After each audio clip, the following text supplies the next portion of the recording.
Let's learn about lattices. We'll start with a motivating example. Let's say we want to perform sign analysis. The purpose of sign analysis is to determine if a particular variable is positive, negative, or zero. If we could do this, you can imagine we can represent positive integers with one fewer bit and constant fold zeros wherever they exist. But again, we know from chapter 1 we'll never get this. The best we can hope for is an approximation. Our analysis will say plus, minus, 0, or I don't know. Just for kicks, let's represent this I don't know value with this T, pronounced top. Top represents the information that the variable is any of these values, 0, plus, or minus. And dually, we'll make a value called bottom, which is this upside down T, representing that a variable is none of these variables. In this example, we have that A and B will be positive in all executions by the end of the program. C could be positive or negative, so the analysis will report top. These values form an abstract domain. There is the least information at the top and the most at the bottom. They also form a lattice. So what is a lattice? A lattice is a special type of a partially ordered set. All partially ordered sets are sets with a binary relation on them. This relation defines an order on the elements of the set and obeys reflexivity, transitivity, and antisymmetry. To learn more about these, you can click the video in the description. For example, in our sign lattice, we have an order where the bottom is related to 0 and 0 is related to top. Top is not related to 0, on the other hand, because it's above 0 in the order. In our abstract domain, elements higher up the lattice are approximations of elements lower down. So if we say x is related to y is a safe approximation of x. A lattice also has the special property that every subset has a least upper bound and a greatest lower bound. A least upper bound is the most precise element that is a safe approximation of every other element in the subset. Dually, the greatest lower bound is the least precise element that is related to every element in our subset. In our sign lattice, for example, the least upper bound of bottom and 0 is 0, and the least upper bound of 0, minus, and plus is top.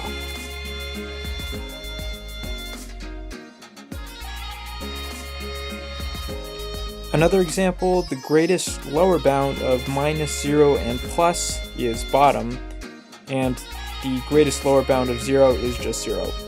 We can represent these finite partial orders with Hasse diagrams. If there's an edge going up between x and y in the diagram, it means that x is related to y. This is a lattice. There are 15 subsets of this lattice. Each of these has a least upper bound and a greatest lower bound. For example, this is a subset of the lattice, and this is its least upper bound. This is a non-lattice. If we look at the subset of the top two, there is no least upper bound.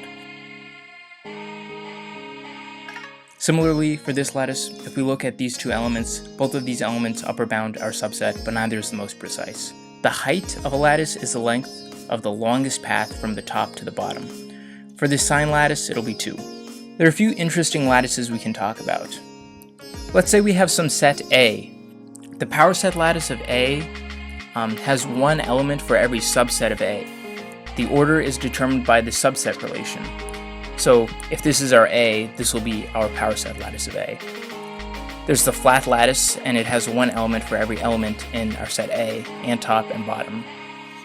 You can also take the product of lattices, where each element is a tuple of elements from your original lattice, and you say tuple A is related to tuple B if every constituent element is related. If you have a set A and a lattice L, you can create a map lattice of functions from A to L. Each element in the lattice is a function from A to L, and F is related to G, so F and G are both functions, and they're elements of our lattice. So F is related to G if for every element in A. F of that element is related to G of that element. An example of the map lattice can be created if A is the set of variables in a program, and L is the sign lattice. Each element will represent a mapping of variables to signs, which is just an abstract state of the program. Lastly, we'll call the lift of a lattice a new lattice created by taking an original lattice and adding a new bottom element. A homomorphism is a function f from two lattices, where for every pair of elements in the first lattice, f of the least upper bound of the pair is the least upper bound of the function of each element. And the same holds true for the greatest lower bounds. An isomorphism is a bijective homomorphism. Lattices are said to be isomorphic if there's an isomorphism between them. Let's say we have this simple program. We can make constraints on the mapping of variables to signs after every line of code. After the first line, a and b can have any value, so they're mapped to top. After the second line, a must be positive. After the third line, b can take on any value, and after the fourth line, a too can take on any value, so both of them will be mapped to top. A function between lattices is said to be monotone if more precise input does not result in less precise output. If x is related to y, then f of x is related to f of y. If f takes multiple lattice elements as arguments, we'll say it's monotone if making any argument more precise does not make the output less precise. If we have a function f and a lattice L, we say that x, some element of L, is a fixed point for f if f of x is equal to x. A least fixed point x for f is a fixed point for f where x is related to y for every fixed point y for f. So that's saying any other fixed point in L for f is above x. Say L is lattice. An equation system over a lattice is of the form x1 is a function of x1 to xn, x2 is another function of x1 to xn, and xn is another function from x1 to xn. A solution to an equation system will provide a value from L for each variable so that all equations are satisfied. Instead of having f1, f2, and f3 all the way to fn, we'll just have one function f, which will go from ln to ln. In that case, our new equation system will look like this: x equals f of x, where x is in ln. So here's the fixed point theorem. It says that every monotone function, f from L to L, has a unique fixed point denoted fix of f. Fix of f is defined to be the least upper bound of f applied I times to the bottom element.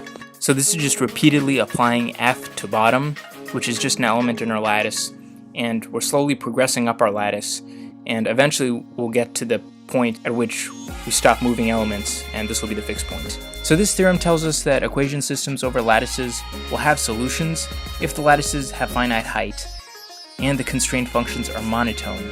We'll also know that the most precise solutions must uniquely exist. And furthermore, from the way I described what the theorem is, we already have an algorithm for computing the fixed point. Specifically, we're just gonna keep on applying f to bottom. We can also solve systems of inequalities of the following form. We first observed that if y is related to x, that's the same thing as saying x equals the least upper bound of x and y. Using that, we can rewrite our inequations as equations. And this is just a system of equations with monotone functions, and we can use our algorithm we discussed to solve this.